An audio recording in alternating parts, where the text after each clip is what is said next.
Good afternoon, ladies and gentlemen. Kurt Weidner, Team Animal Personal Training Consultation. At the request of a few people, I've decided that I'm going to do some question and answer sessions on video. So people can email me their questions that they want answered in a public format, and I will go ahead and address them and post them on YouTube, and hopefully the audience can benefit from what I have to offer on these. So the first set of questions we have here is from Dakota. Question number one, what are some of your favorite exercises for quad development? Well, by far, one of my favorite exercises, period, but also for quad development is without a doubt squats. Kind of always has been. If you're at all familiar with my approach to leg training, I love to train legs. It's actually my favorite body part to training, and I blast them. Usually my leg workouts last in the vicinity of 2 hours. Yeah, I'm over here. I know they're probably more interesting than anything I have to say.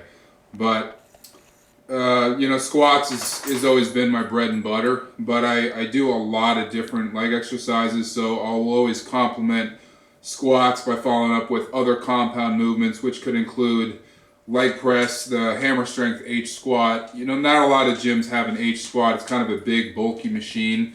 We're fortunate enough to have one. Occasionally throw in Smith machine, either split squats or Smith machine squats.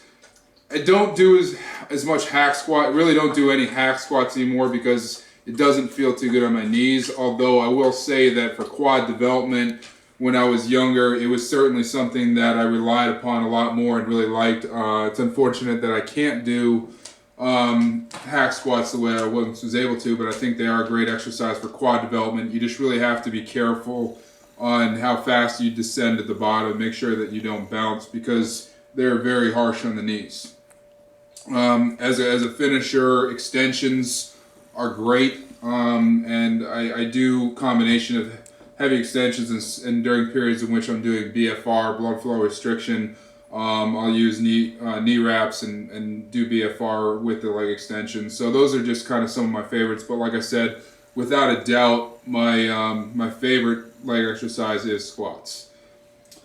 So the second question from Dakota is, has bodybuilding always been your main focus, or did you start training with different goals in mind? When I was 7 years old, I started playing ice hockey, and about a year into that, when I was 8, my father asked me, are you serious about this? Is this something that you want to keep doing? And I said, well, yeah. He's like, well, you better get strong then or you're going to get your ass kicked because hockey's a tough sport. So at 8 years old, my father started me doing push-ups and sit-ups, and that kind of got me moving in the right directions, created the foundation for me strengthening my physique, which originally was geared towards improving my performance in sports. However, over the years, as I trained more and more, I really began to love training in and of itself. I was just kind of fascinated by my ability to manipulate my physique through training and diet. Even just doing push-ups and pull-ups at home when I had limited or no equipment. I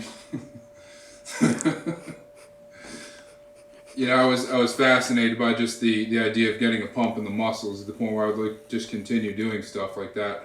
So I think that even before I really knew anything about bodybuilding, I was always interested in it. I was interested in learning more, and it was never really a surprise to me that it was something I'd end up doing. I just, originally, obviously, I didn't even understand that there was a difference between natural bodybuilding and drug tested. So I'd look at these magazines and see, hey, I'm going to have to put on a lot more size. And then when I was 21 years old and I met somebody who was actually competing in a natural show, I discovered that there's a class of bodybuilding that was drug tested, and I went and watched them and realized, hey, this is something I can do.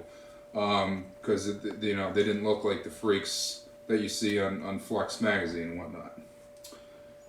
Okay, so Dakota's third question is, what is your opinion on all the different bodybuilding classes and how bodybuilding changed over the years?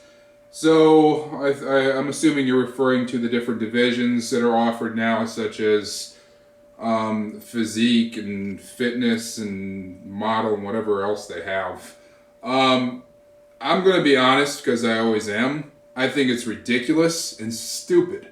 I liked it better when it was just bodybuilding. You had male and female bodybuilding, and then it was okay with they came out with one other division for females, which is figure, and there's a pretty distinct difference between figure and bodybuilding.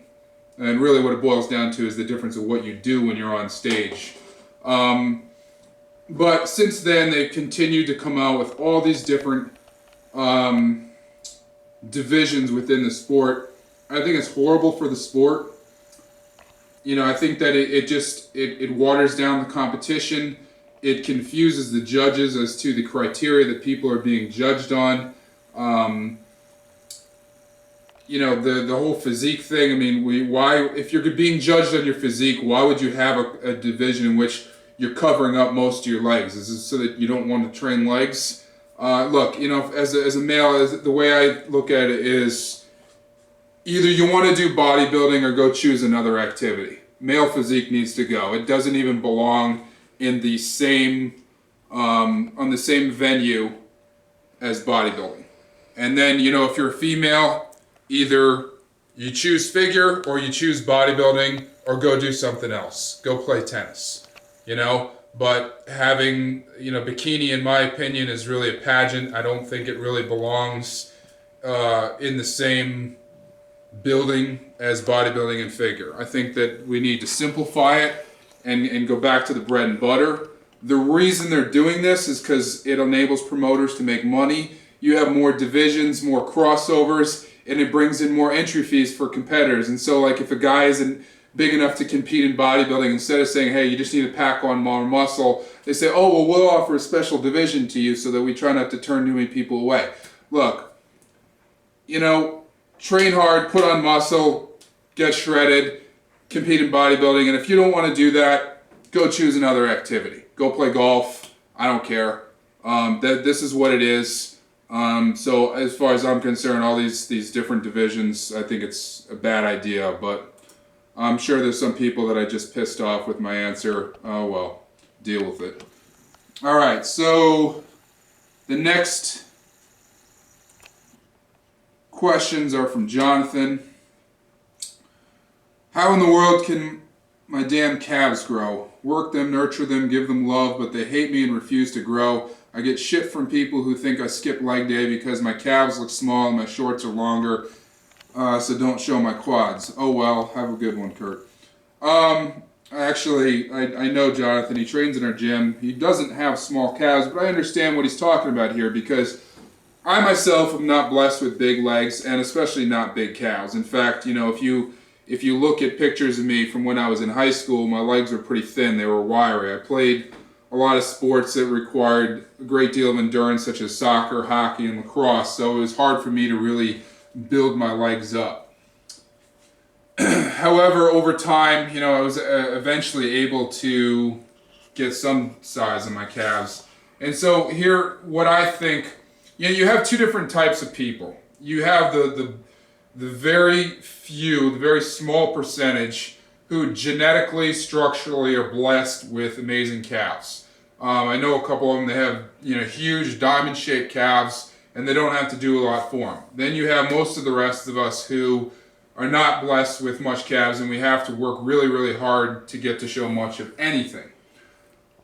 I don't have huge calves, but I have pretty decent calves, and compared to where I started, it's a pretty significant improvement.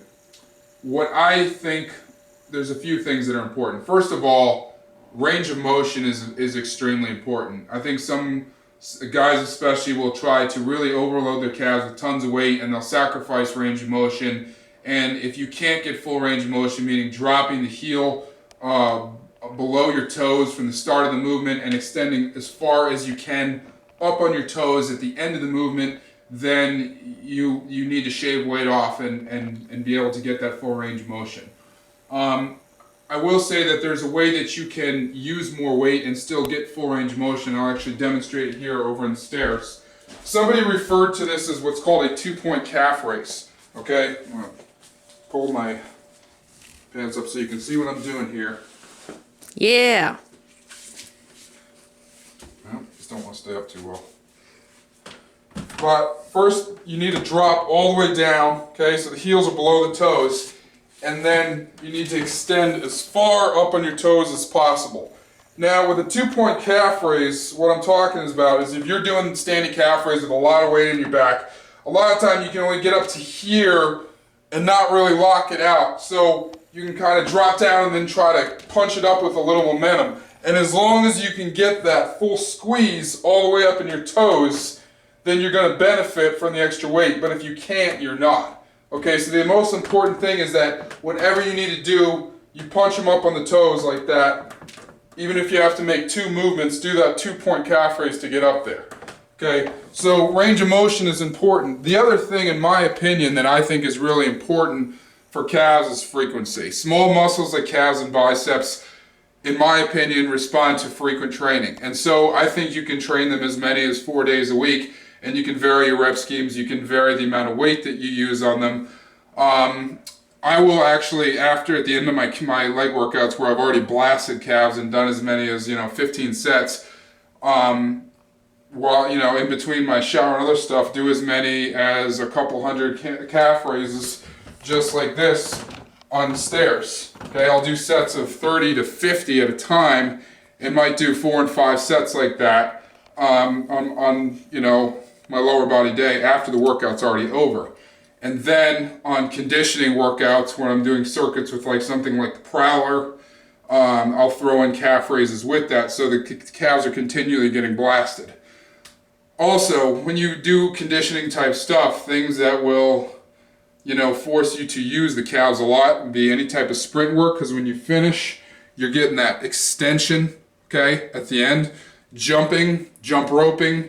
Prowler, I actually feel like, in the last 2 years we've involved using the sled a lot in our training. It's always part of our lower body training. It's also part of our conditioning training. And I actually feel that using the Prowler with a lot of weight has helped bring my calves up considerably. So if you're not currently incorporating, the Prowler in your training, I think incorporating that can help bring your calves up considerably. So that's my advice on calf training. Let's see, Jonathan had another question here. Let's see. What's the best way to fix a muscle imbalance? Since I played tennis back in the day, I tend to have one side slightly larger. Maybe my posing sucks, but pretty sure my right lat sticks out further. Again, this is a very common issue with most people. I've been, working as a contest prep coach for, probably 8 years, and I've worked with quite a few clients during that time. And what you'll find is most people have some muscle imbalance. It can, show itself both in terms of strength and balance from left to right, or also a difference in visual appearance, or how you're able to manipulate, one shoulder blade versus the other, one trap, etc. The best solution that I can offer is, as much as possible, you should incorporate isolateral movements. So for instance, on something like legs, doing lunges, step-ups, unilateral leg press, unilateral H squat where you're doing one leg at a time, I think there's extreme benefit to that. Especially when you do leg press, you don't realize how much you might be using one leg more than the other. There's a real benefit to actually making each leg work equally hard individually. On back stuff, again, like with a pull down, instead of doing both sides at once, you can do a one-arm pull down, and make sure that the way that you're pulling is the exact same. So if you're starting here pulling outside, you're symmetrically getting to the equivalent point on the other side of your body. Seated rows, same thing. We'll often do one-arm seated rows. You can do one-arm dumbbell rows. One of the benefits of hammer strength equipment is it's all isolateral, so it forces each side to work evenly. So I think that is the best overall answer to that. I mean, barbell stuff is great. But, one of the things that I think helps a lot with that the muscle imbalance is forcing yourself to do isolateral work. So that tackles the questions for today. I would encourage anybody who has other questions that they'd like me to field to email me. My email address is kurt_Weidner@yahoo.com. I'll be posting all these videos on my Facebook page, which is Kurt Weidner, Team Animal Personal Training. Look forward to seeing your questions and enjoy the rest of your Sunday. Hit the red button.